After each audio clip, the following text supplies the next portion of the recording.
Martin Romualdez at Remulla dinamay na ni Mayor Basti Duterte. Ay naku po. Ang sabi ko lang, ang gusto ko lang sana magkaroon ng 2 on 2. Dalawa kami ni Baste magkakampi, tapos si Torre maghahanap siya ng sarili niyang kakampi. Hindi ko akalain na mapapadpad na tayo sa 3 on 3. So, Mayor Baste, kakayanin kaya natin yung 3? Kakayanin kaya natin yung 3? Oo, kasi tawag dito, 3 na tao. Kaso, ang nakakatakot lang, kasi yung isa dyan, kapag nasuntok mo, baka mamatay. Dahil isang perma na lang ng bolate dyan sa hindi punta na yan. Dedo na. Kamakailan nga lang, muntikan na yan. Kahit papano ngayon, nakakabawi-bawi na. So ngayon, ito nga, Mayor, alam naman na natin na nag-trending ho. At napag-usapan ng paghamon ni Pangulo. Bagay, future president din naman to si Mayor Baste. Ang paghamon ni Mayor Basti Duterte, acting Mayor Basti Duterte, kay General Tae. Excuse me. Kay General Tae Diwata. At ayun naman kumasa naman agad si Torre. Kumasa naman agad, at eto naman may panibagong kondisyon naman agad na naglabas. Naglabas agad ng panibagong mensahe si Mayor Basti Duterte kay Torre. So yan yung mga papanoorin natin, at etong paghahamon or etong pagdamay kay Martin Romualdez at kay Remulla ni Basti Duterte. Nako po, 3 na yung kalaban mo, Mayor Basti. Kung isasama mo ko, sa tutusin, kaya naman natin. Kaso may kalakihan si Tambaluslos. Oo, pero kapag pag napatid ko na yan sa panya, hirap nang bumangon yan. Si Remulla naman, baka pag nasapak mo yan, madedo na, yari tayo dyan, kaso yan. Ay, wala naman palang kaso yun kasi sports yun eh. Basta sa'yo lang si Torre, basagin mo mukha basag na nga rin talaga eh. So ngayon, ito na nga, ito yung unang pahina na kung saan nadamay nga itong si Martin Romualdez dito kay dito sa hamunan ng boxing ni Basti Duterte at ni General Torre. Pero ang tanong, kailan kaya sasagutin ni General Torre yung hamon ko? Hindi, marami nagsasabi na, Jay, wag mo nang patulan si General Torre kasi matanda na. Hindi kasi, alam nyo, gusto niya yun eh. Tsaka diba maraming nagsasabi na hindi deserve ni General Torre yung posisyon niya bilang PNP chief. So patunayan niya. Kahit bata ako ay hindi ako magsisinungaling, nasa 30 pa lang ako, 1993 ako pinanganak. Si General Torre nasa 55 data, tapos medyo masakit na rin yung likod kasi nung nag-push up siya, hindi naman ganun yung push up, hindi na mailatag yung dibdib. So, aminado ako na matanda siya. Kaso nga lang, kesa kasi kay Basti, tignan mo yung fist lock ni Basti. Tapos tingnan mo yung itsura ni General Torre, tagilid. Di ba? Oo, kaya ako, sa totoo lang, ako ready ako anytime. Hindi naman ako nagtitraining, wala akong ensayo, kain lang talaga. Ganito, kain lang. Ngayon, kung ako yung palarin, ako ay tatanawin kong isang tawag dito. Tatanawin kong isang napaka tagos sa aking puso't damdamin na makalaban ng pinakakakaibang pulis sa kasaysayan ng Pilipinas na naging general or naging PNP chief nang walang kahirap-hirap. Tatanggapin ko ikaw ba naman, ikaw ang kauna-una ng PNP chief na hindi ka man lang dumanas ng hirap, nandiyan ka na agad sa pagiging PNP chief. 'Di ba? Wala kang misyon na talagang alam mo 'yung katulad nila General Bato de la Rosa na talagang sumasabak sa gera. Oo. Ang malapit dito naging PNP chief ng walang kahirap-hirap. So isang karangalan na makalaban si General Torre. Oo, so kung pagbibigyan, kung gusto niya rin, halimbawa si Baste, so magtuon to na lang, kakampi ko si Baste, hanap ng kakampi si General Torre. Pwede dyan si John B. Cremulya, bata-bata. Si tawag dito, huwag na si kuya ni John B. Sino pwede dyan yun? Yung mga congressman, marami dyan. Nandiyan si Ortega. Sino pa? Marami dyan. Daming malalakas na mga bata pang mga congressman niya. Sama na ni si Manny Pacquiao. Inaman si Manny So pakinggan natin yung banat ni Mayor Baste kay Martin Romualdez. Sabi niya rito, magpakita ka naman ng may kalaban. Mayor Baste kay Speaker Romualdez nanalo dahil walang kalaban. Ay grabe to nakakahiya to, sa panoorin nga natin. Si Romualdez walang lumalaban. Pakita ka naman na may kalaban ka. Ay grabe. Nag-disqualify mo lahat. Akot ka lang. Baka takot ka pag may tumakbo against yung madakano ka. You're not even relevant actually. Gusto mo makita ka tumakbo ka na may kalaban ka. Ay maganda nga yun. Provide mo. Matig, panalo na walang dangal. And all you do is negotiate. Sakit nun to serve the interests of those who you negotiate with and for yourself. No. You know, these people in Tobles, gusto ba talaga nila yung speaker na yan? Depende sa hatak. Grabe yung katangahan daw. Tama ba yung rinig ko, katangahan? Ay, ginagawa na sa wana. Tulsi. Hindi, sa totoo lang nakakahiwaga din si Romualdez kasi lahat ng halos panalo niya wala siyang kalaban. No? Kaya siya nananalo dahil wala siyang kalaban. Iba din no? Kakaiba din ng galaw nito ni Martin Romualdez Yeah, yung gaan niyo, pati yung niyo. Pillar niyo.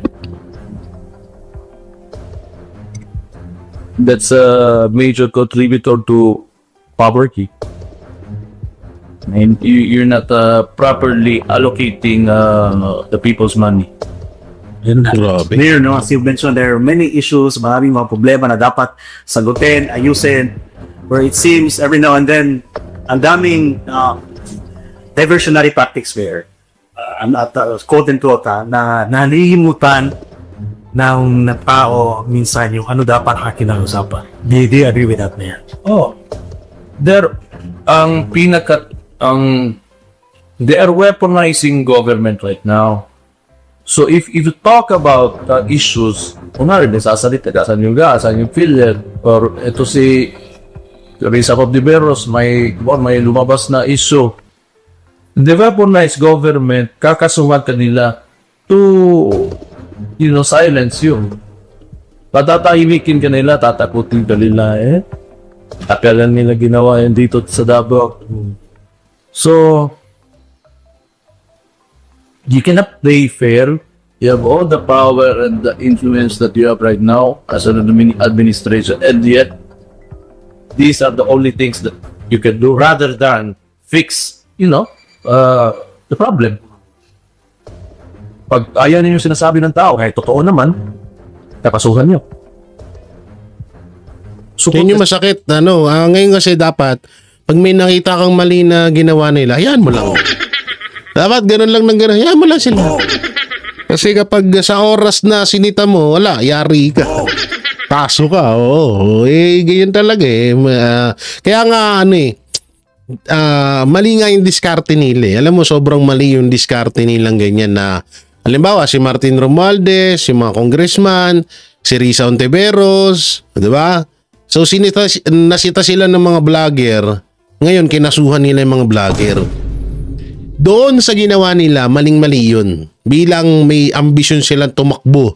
Bilang sa pinakamataas na posisyon sa gobyerno. Maling-maling desisyon yun dahil ipinakita agad nila sa taong bayan na ganyan pa nga lang yung posisyon nila kung makagamit sila ng kanilang kapangyarihan ay ganyan na. What if? Paano? No, paano kung maging presidente siya at masita ulit siya ng mga vlogger o sabihin na natin ordinaryong Pilipino, kakasuhan mo na. Yun yung maling-mali. Pinakamaling strategy nila, pinakamaling ginawa nila yung ganyan. Kaya eto, naniniwala ako, daya lang talaga makapagpapanalo kay Risa Hontiveros tsaka kay Martin Romualdez bilang presidente ng bansang Pilipinas. Totoo yan. Kasi kayo. Yan talaga yan. Just play fair. Wala naman kami hinihingi na ito rin si Romualdez, walang lumalaban. It's either, I do not know what happens in the program, but maybe, just another speculation, baka takot ka, pag may tumakbo against you, matatalo ka. You're not even relevant. Paano yun? Halimbawa, tumakbo si Romualdez bilang presidente. So, anong gagawin niya kay Vice President Sara Duterte? Bali, ipapakancel sa COMELEC dahil may kasong confidential fund, tsaka, yun, sa confidential fund, ganon. Di alam nyo, matagal ko na rin iniisip yan eh. Kaya nga medyo yung ginagawa ng COMELEC na yan, delikado yan. Kaya dapat ngayon pa lang tutulan na. Kasi halimbawa, 40 million ang bumoto kay Vice President Sara Duterte. Tapos 10 million lang ang bumoto kay Martin Romualdez. Kaso ayaw ng COMELEC na iproklama na panalo si Vice President Sara Duterte bilang Pangulo ng bansang Pilipinas dahil may kaso siyang confidential fund or may mga kaso siya ganun. May mga ayaw ng COMELEC nun kasi may mga ganyang issue siya. So panalo pa rin si Martin Romualdez. Tapos kahit na nawala sa 1/4 yung boto niya sa boto ni Vice President Sara Duterte, yan ang mahirap yan. Kagaya ng sinabi ni Mayor Baste na tumakbo ka nang may kalaban. Hindi yung palaging wala kang kalaban kaya palagi kang panalo. You are a nobody. I've always said that since nagsimula kong lahat. Sakit na po. That's the reality. Truth hurts. Gusto mo makita na tumakbo ka na may kalaban ka? Ano, sabi tawag na sa Tagalog na mag-aog ka pero ito mo. Matig, panalo na walang dangal. So, Pakita ka naman na may kalaban ka. Na-disqualify mo lahat. Akot ka lang. Mayor, balita ko gusto natin lumaban sa booking. Joke lang. Ang sakit nun, no? Nananalo ka nung wala kang kalaban. Ew! Nakaka-dear. Oo, nakaka-dear yun. That's the kind of person that you do not play fair. All you do, you're a very transactional administration, including you, the speaker. Uy. And all you do is negotiate to serve the interests of those who you negotiate with and for yourself. Simple. Speaking of speaker, Anna, I think there's another brewing story there sa I also heard Toby Capco wanted to be the speaker. Because it's Martin Romualdez who's the speaker now. Who wants him? If you really, ask, these people in Congress, gusto ba talaga nila yung speaker na yan? Depende sa hatak. Gusto mo nila speaker na? Depende sa bigay. Hindi. Bali-balita, Mayor Baste, kapag minimum 100 million. Pag nagmatak sa 100 million, gusto na nila si speaker. Pero pag pababa, ayaw nila. 50 million, mahina. Laki-laki nang nakukuha Tapos sa amin, 100 million lang. Barya lang yun. Ay, ginawa ko. Sawa na. We'll see sa opening ng Congress. Yeah, but kung mapalitan yung Romualdez na yan, I think it will be a much better country. Slightly. Well, Mayor, speaking of among the issues na pang-divert, tinatawag ng mga tao na diversionary tactic. Ito ang biglang pagsulpot ng issue ng mga bisig sa Bungeros Minor, na ngayon pigit pang nililig to the drug war. Okay, ang main platform with this on how they operate a diversion through the media is to use the Duterte family. Totoo. Si kapatid ko, impeachment, ito ICC, war on drugs, yung na-detain yung tatay ko. War on drugs, that's not, like even genocide, it's war on drugs. So why would anyone be, like, sino may ayaw niyan? You want us to be South America, where cartels have tanks and high-powered, high-caliber firearms? At only President Rodrigo Duterte tried to stop that from happening. And to make, people para makapaglakad ng maayos sa gabi, yung mga tao dyan sa... Kami ang ginagamit na diversionary tactics so that they can continue to steal money.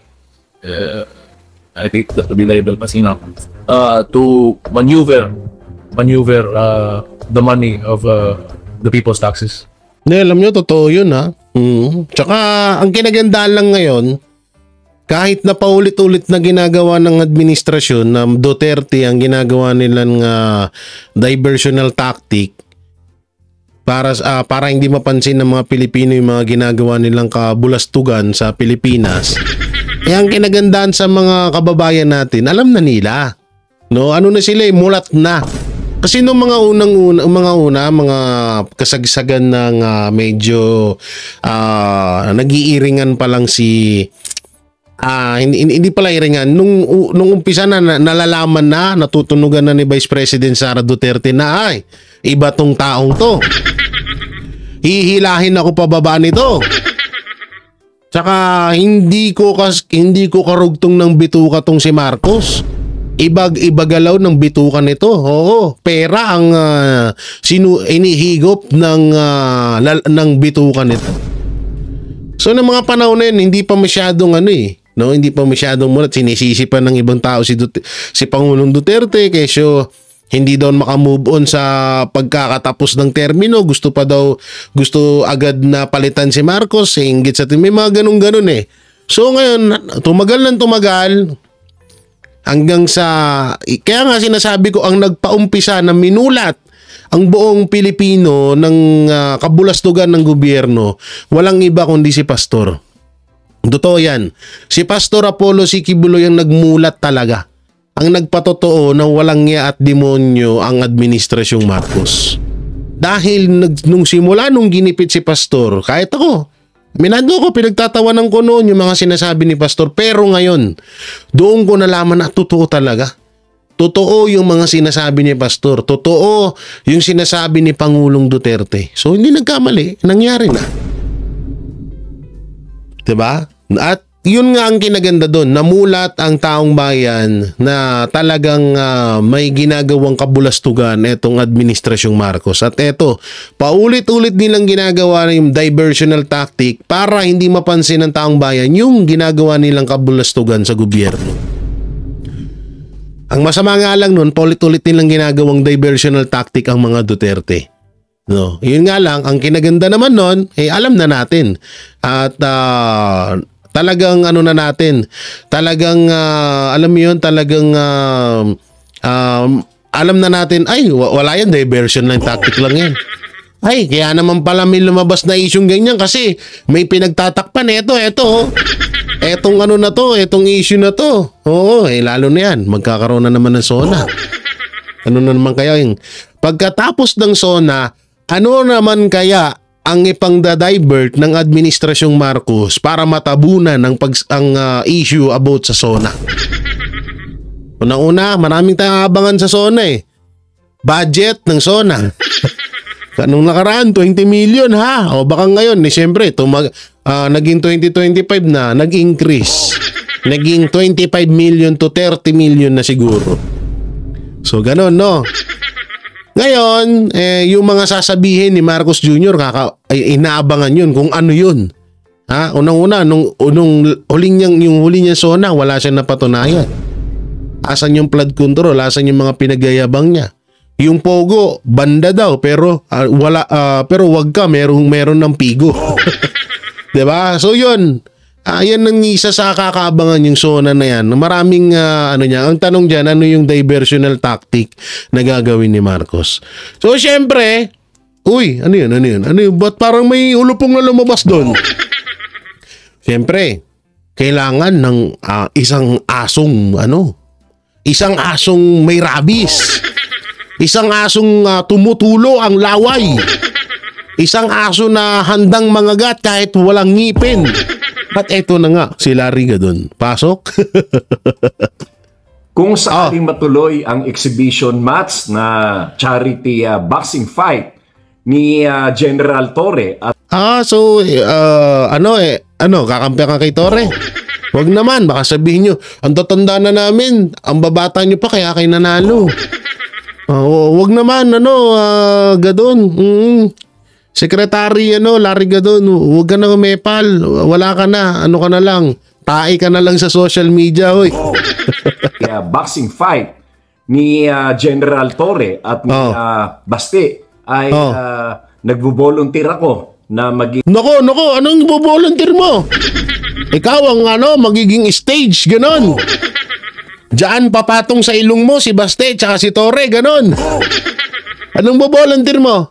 referee. Putang ina, referee ang hayop.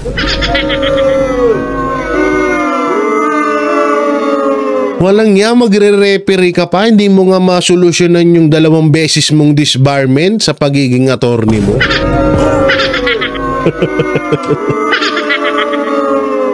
Walang niya ka, tupagin mo muna yung disbarment mo, oy.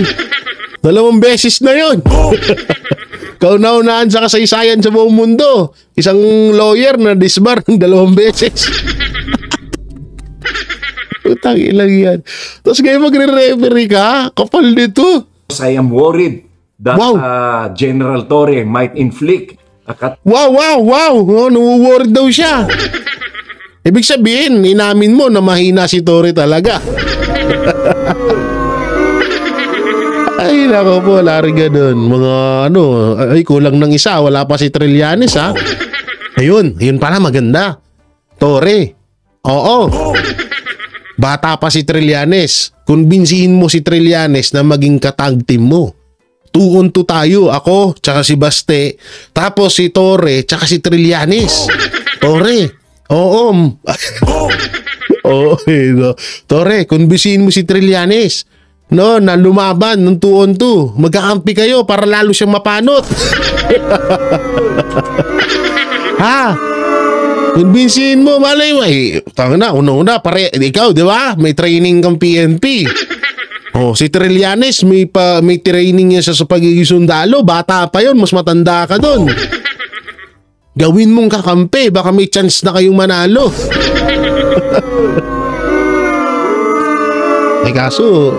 Kaso juding ata yun si Trillanes no? Pagkakabalita ko, juding yun eh. Aklab daw yun, aklab. Baliktarin mo yung aklab. Hindi daw yun talaga talagang nagaganon-ganon lang yun para matabunan yung kanyang kabadingan. Ayun, Torre ha, may katagdim ka na. Ito si Gadon, naku, wag mo ito. Naku mo! Takit mo lang yan sa ulo, isang suntok lang yan, tulog yan. Catastrophic injury on Baste. Dahil yan si General Torre, astig yan. At merong iniinom yan na energy drink. Naku, may iniinom pala. Bawal ho yun, no? May iniinom ka palang energy drink. Ako nga lang, puro lang kain eh. Coffee. Ito, binigyan nga niya ako eh. Itong coffee na ito ay talagang energy drink ito. At kapag ka nakainom ka... Putang ina, nag-flex lang pala ng product niya.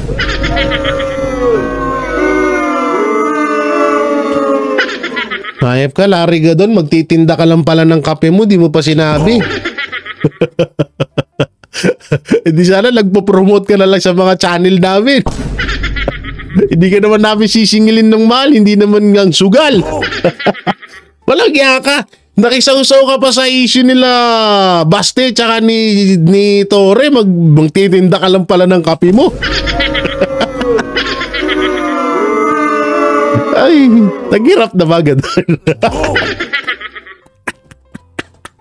Lahat trip mo, puta. Ayop na to, magtitinda ka lang kami. La TV5 ka pa.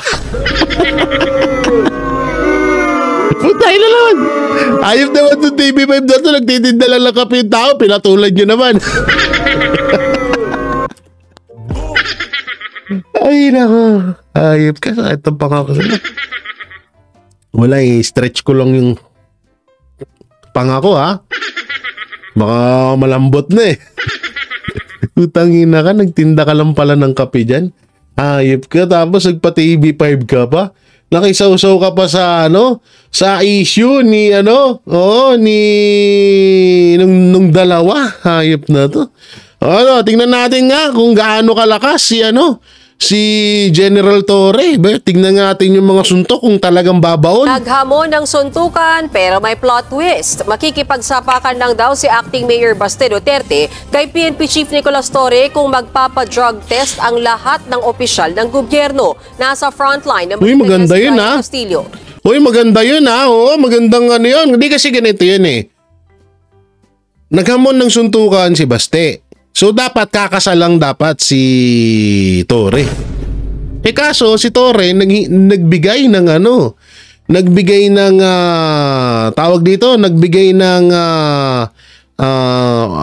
paano ba natin yun? Nagbigay ng kondisyon etong si Torre na gawin daw charity match ang boxing nila. So kasi kapag ang isang lalaki, hindi kasi ganito ito sa yung mga medyo may pusong babae yan, medyo excuse po, patabi lang konti. At doon naman sa mga kababayan, excuse din po. Medyo hindi nyo ito maiintindihan. Ang ugali kasi ng lalaki, kapag sinabihan ka na, oy tara suntukan tayo. Matik yun, suntukan agad. Wala nang gloves. Pag nagkita tayo, suntukan agad. Walang tutulong, wala kang dadamputin, magsuntukan tayo, kamao sa kamao, yun. Etong Torre, anak ng teteng, biglang may kondisyon pa.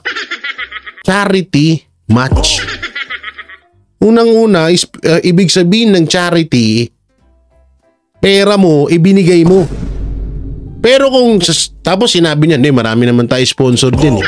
Una-una, bawal yun. wala ka namang permit para dyan sa mga, wala ka namang papel na para tumanggap ka ng sponsor galing sa tao, no? Anak ng teteng, PNP chip ka na, hindi mo pa alam yung batas na yon. So, nagbigay siya ng kondisyon. At eto naman, si Mayor Baste ay may kondisyon din. At napakaganda nun, ha? Hair follicle test sa lahat ng sangay ng gobyerno, palakpakan. Maganda yun. Oo, ang tanong niyan, sasabihin kaya yan ni Torre. At kakasakaya yung mga politiko, yung mga nandyan sa gobyerno, malamang sa malamang, hindi. Ay, grabe yung muscle niya, parang gusto ko nang umatras. Grabe naman yung boxing ni paring Torre. Grabe, kamao pa lang, Buti hindi siya nagugulat. Ay, siya pala yun. Buti hindi siya nagulat doon sa kalaban niya, kamukha niya, Ayun na nasa salamin, Nip na uniforme, sports attire ang suot. At imbis na radyo, boxing gloves ang hawak. Yung Sabi niya manuntok. Ulitin natin. Paano? Patayin nga ng suntok mo. Patayin yung suntok mo, Torre. At imbis na radyo, boxing gloves ang hawak. Boom! Unang araw pa lang. Boom!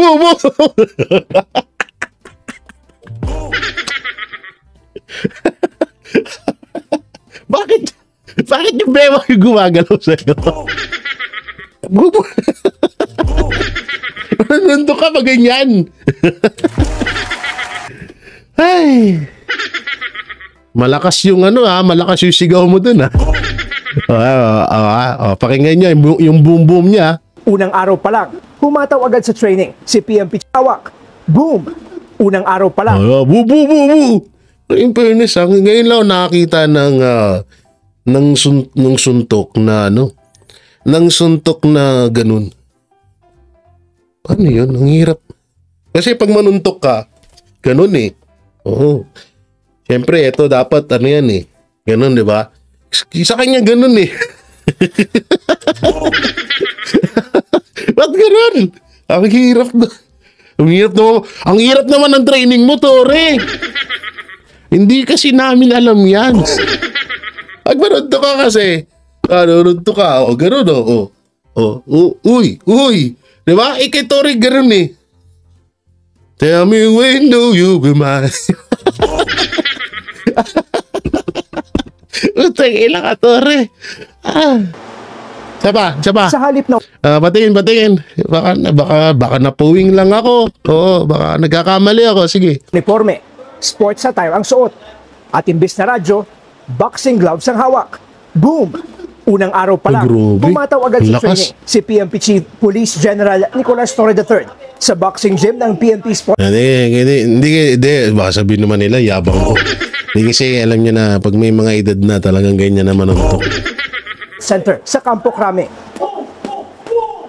6 na rounds ng Mas technique. malakas pa yung bunganga nung trainer mo kaysa dun sa suntok.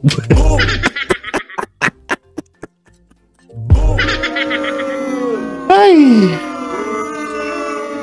Hirap na magsalita. Tangina. Dapat pala, Tori, pinanganak ako sa kailan ka pinanganak, no? Pakita ko sana sa iyo yung tunay na larangan ng Footwear at diskarte. Bakit Ay, grabe. Kumasa Ay, grabe. sa hamong suntukan ng acting Davao City Mayor na si Baste Duterte. Hindi So ibig sabihin, pag suntok mo ng ganon, iwas ka kagad, sabay ganon. Ay grabe, no? Oo, tindi. Ang tindi mo. Grabe, tingnan mo yung training, That's oh. for a cause daw ito. Uy, para sa uy, mga biktima uy! ng baha. Mahina na nga ako eh. I really need exercise kasi medyo puro lang jogging. Puta na, pati yun nandiyan. Pati! Kung si Abante, ay di mali. Kung si Marcos Jr. may anti-Claire, si Speaker may Abante,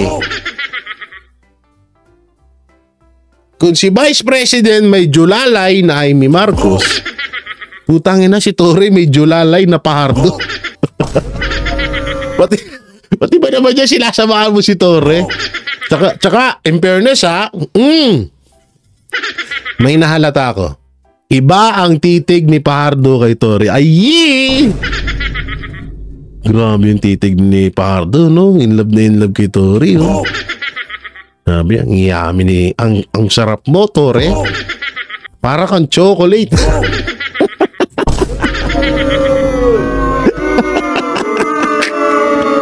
Sabi, Torre, ang sarap mo, Torre. Ikaw ang babago sa aking kinabuhi.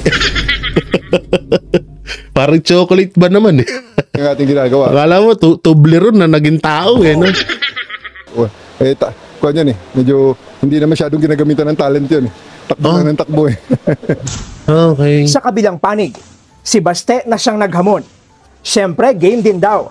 Pero biglang meron siyang kondisyon. Pati si Pangulong Bongbong Yun pa, pati yung mainstream media, iba yung balita. Marcos nadamay.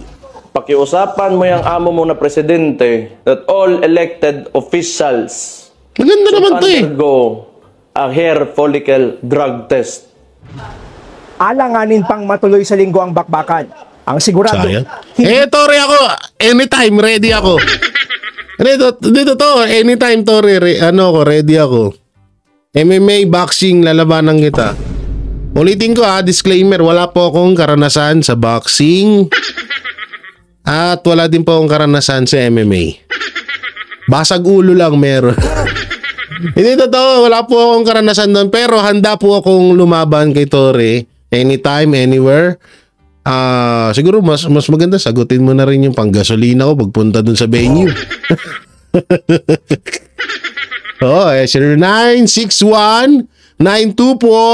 0961-924-9686. Yan po ang aking GCash. General Torre, kung gusto mo padalan mo akong pamasahe Tapos punta ako dun sa venue. Okay, anytime. Kung gusto mo may kalabang ka sa linggo, edi ako na lang. Hindi, pustahan tayo. Pagyayabang ni Tore yan, ay, hindi dumalo si Baste. Oo, mayabang. Oo, duwag. Ay, gaganyan-ganyan yan si Tore, pustahan tayo. Magyayabang yan. Na yan sa Araneta, may nakabook na kasi. Pero di raw yan problema. May ring na sa Rizal Memorial Coliseum. Wag doon. Araneta nga maganda eh. Iba, mas maganda sa Araneta. Maraming tao makakakita ng pagkatulog mo. Oo, doon dapat. May offer pa na ballroom mula sa sikat na casino hotel. May venue na. Meron din daw na referee. Nagbo-volunteer ako na maging referee. Ulol, magtinda ka na lang ng kape. Pantado. Yung pagka-disbar mo nga, di mo maasikaso, tapos ngayon magre-referee ka. Anong alam mo pagiging referee? Anong alam mo sa pagiging referee sa boxing? Pwede ka maging punching bag. Pero yung referee ka, tigil-tigilan mo ako, Larry Gadon, ayaw kong kausap tong hayop na to. Baliw yung hayop. Oo, tigil-tigilan mo ganyan, referee. Hindi mo ka maasikaso yung pagiging disbarman mo. 2 beses ka na disbar eh. Tapos nagtinda ka lang ng kape, na TV5 ka pang hayop ko. Hindi pa man opisyal na nagsimula ang suntukan sana nila Mayor Baste at PNP Chief General Diwata Torre. Abay knockout na agad si General Diwata. Wawa naman matanda oh. Ito naman kasi si paring Basti naman kasi. Gurang na to, pinatulan mo pa eh. Pati tuloy ako nadamay. joke lang ha. Hindi minsan na-realize ko, sabi ko parang hindi kaya gabaan tayo nito.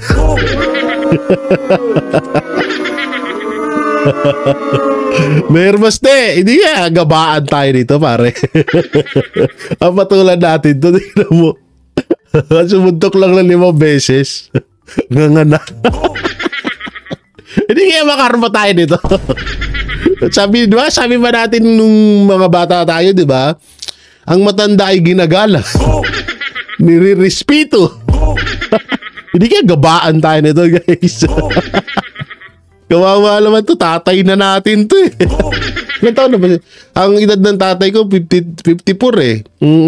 Ito, 55 na to, matanda pa sa tatay ko. Inanggap ni PNP Chief General Nicolas Torre III ang hamon. Sana pagod na nga yung boxer, pagod din yung coach sa likod. Mayor Baste Duterte na isang one-on-one suntukan. Pero gusto niyang gawing makabuluhan daw ang laban. Sa isang pahayag nitong Miyerkules, minungkahi ni General Torre na gawin ito bilang isang 12-round boxing match sa Araneta Coliseum ngayong linggo para daw makalikom ng pondo sa mga nasalanta ng mga bagyo at tangina hindi. Bakit? Panglikom ng pondo para sa nasalanta ng bagyo. Puta na, laki-laki ng pera ng gobyerno eh, gaganyan-ganyan ka pa.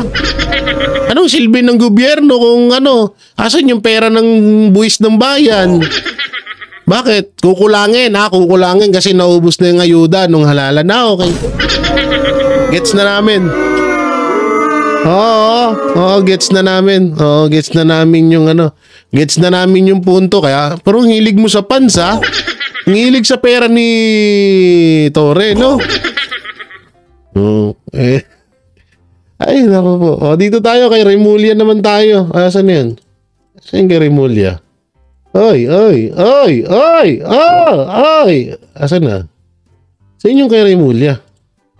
Hindi ko yun nga yung kay Remulla. Ito nga, Mali ba ako nang tingnan ko nga. Ito nga, na-edit lang ha. Saglit lang eh. Ito naman kayo, masyado naman kayo nagtatampo agad eh. Pwede naman kasing ganyanin yan, pwede naman ganyanin yan, no? Diba? Kitang-kita naman yan eh. Talagang, alam mo, hindi ko pwedeng tanggalan dyan si Mayor Baste kasi, alam mo naman, magkahawig kami niyan. Halos isang bias lang kami ng ilong niyan. Tinatawag nga ako ng karamihan na minsan nga, magpupunta ako ng Davao, "Oy, Mayor! Ay, si Jay pala yan. Nakala ko si Mayor Baste. Oo, ganoon. Dito yan. Minsan pag nandun kami sa Davao, pagbaba ko ng kotse, pag bibila akong Jollibee, di ba? O kaya the drive-thru. Sabi sa akin, uy, si Mayor Baste. Ay, hindi pala. Si Jay Guevara pala, yung Bernateros Brothers. Kala namin si Mayor Baste. Sige, tuloy na natin. Baka mabato pa ako ng... baka mabato pa ako ng kawali dito. Okay. Sinimulan ni Remulla yan, yung ombudsman niya na posisyon. Ang gagawin lang ng Remulla na yan, tatakutin niya na ng kaso yung mga politiko na yan. Mag-a-apply pa lang ako, yun naman. Pero sir, ano plano niyo, sir, kung sakaling matuloy ang pagiging ombudsman, sir? I have my work cut out for me. I have to talk to the JBC about it first. Lahat ng mga politiko, mahawakan nila eh. Yan lang ang gagawin yan. Maniwala kayo sa akin. So huwag mo kami utuin na Remulla. I think they're having trouble with the impeachment case sa damay. Daysara. Nadamay patuloy si Remulla. Pero Mayor Baste, eto susuko na ako ha. Hindi ko napapatulan talaga si Remulla. Kasi kay Tory pa lang may gaba na tayo doon. Kay Remulla pa kaya. Isang bulati na lang paper na dyan. Mayor Mayor pare. Sige. So, this Remulla guy, pag maging ombudsman siya, he will use the position again to weaponize against the vice president. Yan lang pa niyan. Yan lang ang itindihin nyo. You know, you really look stupid. Mga stupido talaga kayo sa totoo lang. Tanga talaga kayo. That's why they're weaponizing the government because they're trying to attempt. Si Mayor Bastino, pag pumikit ka, pakinggan mo siya. Akala mo si Pangulong Duterte. Ito lang. Tapos pag dumilit ka naman, Pangulong Duterte pa rin kasi yung niya, yung aura, yung pananalita, yung tikas, yung alam mo yung kaya maraming umahanga din dito kay Mayor Baste. Sana ako dun. Yung sinasabi niya kanyang gampanan eh. Hindi katulad ng iba na yung tipong tapang-tapangan. Yung tipong tapang-tapangan tapos bandang uli wala rin naman. Maraming ganyan eh. Oo. Maraming ganyan. Maraming akong kilalang ganyan. Dati nga yung tiga dun, inamon akong suntukan. Sabi ko, hindi po ako lalaban. Masama ako pakiramdam ko. Kaso inunahan ako. Ayun, tulog. Pero talaga, pag lahat ng ni Mayor Baste talagang parang hindi parang talagang kuwang-kuwa niya yung ama niya, si Pangulong Duterte. An authoritarian regime. Mayor, speaking of among the issues na pang-divert, tinatawag ng mga tao na diversionary tactic. Ito ang biglang pagsulpot ng issue ng mga bisisa Bungeros Minor na ngayon pilit pang nililik to the drug war. Okay, ang main platform with this on how they operate diversion through the media is to use the Duterte family. Ito pala yung karugtong ng video na pinanood natin kanina, ha? Para makapaglakad ng maayos sa gabi yung mga tao dyan sa... Totoo yan? Kami ang ginagamit na diversionary tactics so that they can continue to steal money. I think that will be liable as to maneuver the money of the people's taxes. Alam nyo, sa totoo lang, kung bakit, eto, kasi, alam mo naman tayo, mailing magtutulog. So, nanaginip na naman ako. Eto, ang sama ng panginaginip ko kasi si SOJ Boying Remulla pa yung napanaginipan ko. So, gulat ako, syempre, di ba? Okay sana ko si paring Baste, okay lang eh, si Mayor Baste eh. Kaso si Boying sagwa eh. So yun, nanaginip ako. Nag-uusap sila ni Marcos Jr. So nag-uusap sila doon sa panaginip ko. Sabi ni Marcos, gusto mo bang talagang maging ombudsman? Sabi ni Marcos ha, panaginip to ha, panaginip to. Sabi ni Marcos, sabi naman ni Boying, aba syempre, may kaso ako dyan, pwede kong mekos-mekos yan. Ulitin ko ha, panaginip lamang to, wala itong katotohanan. So sabi ni Marcos, ganito, may paparating akong issue. May paparating na naman sa amin na issue. Ayokong ayokong masyadong mapag-usapan ng issue na ito. Gawan mo ng paraan. At gusto ko i-divert mo sa mga Duterte ang issue na ito para hindi mapansin ng taong bayan. At gusto ko magkaroon na ng ebidensya. Kasi pumalpak ka nung una. Wala naman ikaw pala ebidensya, puro ka ebidensya, sabi mo. Sabi sa kanya ni Marcos Jr., no? Sabi ni Marcos Jr., ngayon, gawin mo, gumawa ka ng isang matagal ng kaso, hukayin mo. Kagaya ng paghukay mo nung nakaraan. Hukayin mo at idikit mo sa mga Duterte. Pag nagawa mo yan, automatic, ikaw ay magiging ombudsman.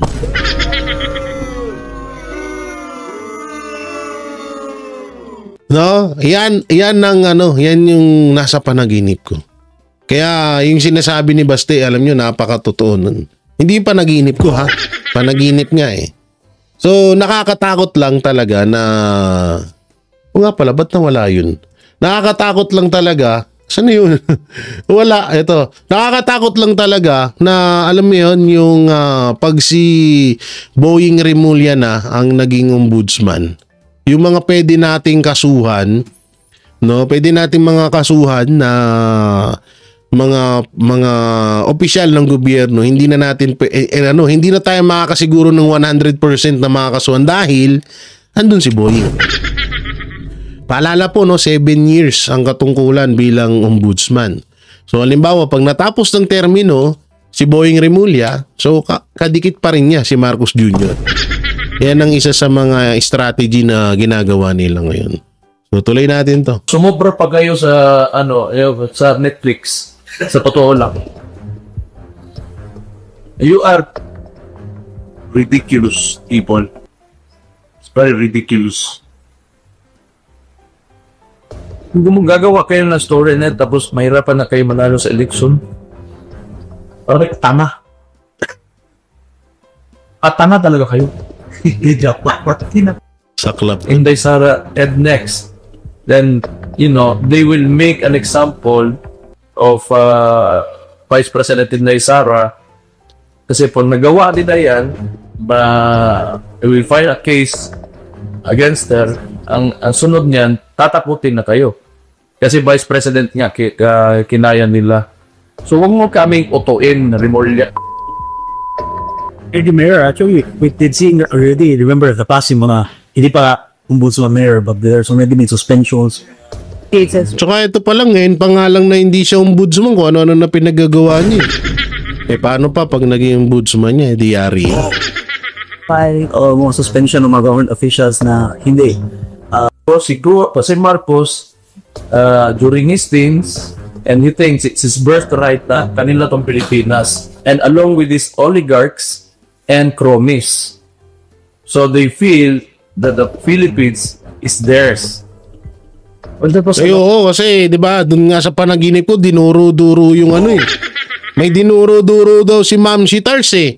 Oo, banda dyan sa Davao, 3 property. Hindi ko lang alam kung anong mga property yun, pero gusto daw kunin yung 3 property na yun. Ugali talaga ng mga oligarchs yan eh. Long time ago. Ngayon, wala magawa din. Why are you still attacking these people educated? Yun, no? So, anong maiko-komento nyo dun sa banat ni Baste kay Remulla at kay Romualdez? Magkakaroon ng 2-on-3 to Romualdez, Remulla, Torre versus J. Guevara and Basti Duterte ba? Malupit. Sabi ni Baste, kahit mag-isa ako, 3 sila. Sabi ni Baste, kahit mag-isa ako, Jay, wag ka nang sumama. papatulugin ko yung tatlong yan. Basta isa-isa lang. Ay, kahit na magsabay-sabay. Ay, nako. So, ginagawa ko lang joke para kahit paano hindi kayo ma-high blood, no? Dahil sobrang init ho ng mga talakayan dito sa mundo ng politics world sa Pilipinas.